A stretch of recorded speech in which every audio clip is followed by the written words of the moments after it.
in the rugged, mountainous kingdom of Macedon, north of the sophisticated city-states of Greece. A child was born in the 4th century BCE. His destiny wasn't just to rule, but to reshape the very map of the known world, to become a legend whispered across millennia. Alexander the Great. His early life was a crucible, forging the man he would become. His father, King Philip II, was a brilliant and ruthless military strategist who had transformed Macedon from a backwater kingdom into a dominant military power. His mother, the fiery Olympias, instilled in him a sense of divine destiny, a belief that he was descended from heroes like Achilles. But perhaps the most influential figure of his youth was his tutor, a man whose name still defines intellectual brilliance, Aristotle. For 3 years, Aristotle schooled the young prince not just in rhetoric and politics, but in philosophy, medicine, and a deep appreciation for Greek culture. This unique combination of brutal military training and profound intellectual curiosity would define Alexander's entire life. King Philip II was assassinated, and at the tender age of just 20, Alexander ascended to the throne. Many saw a young, untested boy and predicted the swift collapse of the Macedonian Empire. They were catastrophically wrong. Alexander moved with lightning speed. He crushed rebellions within his own kingdom and then marched south, brutally putting down an uprising in the Greek city of Thebes. He made it clear to all of Greece he was now their master, their head. With his home front secured, Alexander turned his eyes eastward, towards a prize that had tantalized the Greek world for generations: the colossal Persian Empire. The Persian Empire was the superpower of its day, a vast, wealthy, and ancient civilization stretching from the Aegean Sea to the borders of India. It was ruled by the great king Darius III. For Alexander to challenge Persia was like a small startup trying to take down a global corporation. It was audacious, bordering on insane. He gathered a massive army to crush this impudent Macedonian once and for all. The two kings met at the Battle of Issus in 333 BCE. Though heavily outnumbered, Alexander once again demonstrated his tactical brilliance. He identified a weakness in the Persian line and led a decisive charge directly at Darius. Panicked, the great king fled the battlefield, leaving behind his army, his camp, and even his own family, his mother, wife, and daughters, who were captured by Alexander in a gesture that won him admiration. Alexander treated them with the utmost respect and courtesy as royalty. Instead of pursuing Darius immediately, Alexander made a strategic move south. He secured the entire Mediterranean coastline to neutralize the powerful Persian navy. This led him to the island city of Tyre, a fortress deemed impregnable. For 7 months, Tyre resisted. So Alexander did the unthinkable. He built a causeway, a massive land bridge, across the sea to the island.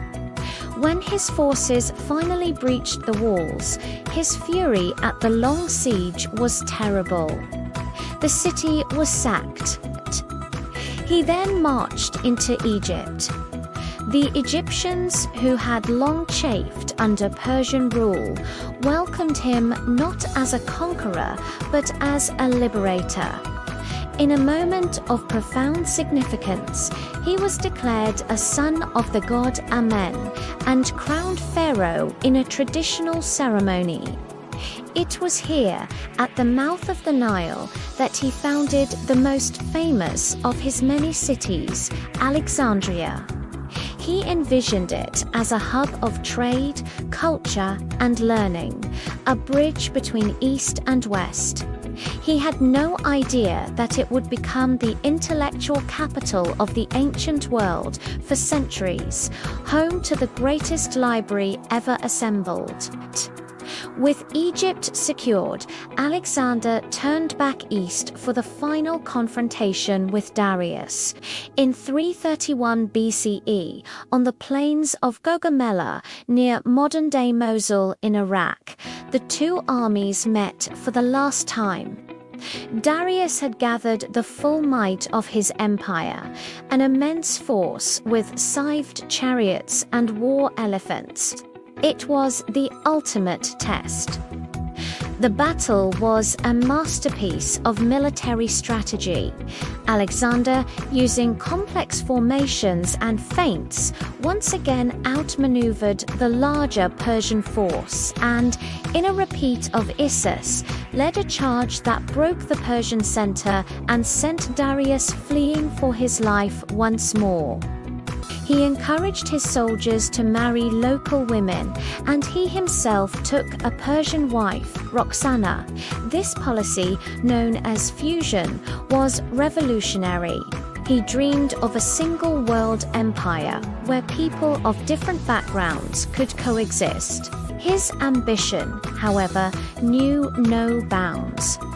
He had conquered Persia, but he wanted to reach the ends of the world, what the Greeks called ocean. He pushed his army across the Hindu Kush mountains into what is now Afghanistan and Pakistan, fighting grueling campaigns against fierce local warlords. Finally, he reached the Hyphasis River in India. He had marched his men over 10,000 miles. They were exhausted, homesick, and terrified of the giant armies and war elephants said to lie ahead. For the first time, his army mutinied. They refused to go any further. A heartbroken Alexander, for once unable to bend the world to his will, was forced to turn back.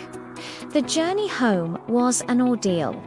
He split his forces, sending part by sea and leading the rest through the brutal Gedrosian desert. A disastrous trek that cost thousands of lives.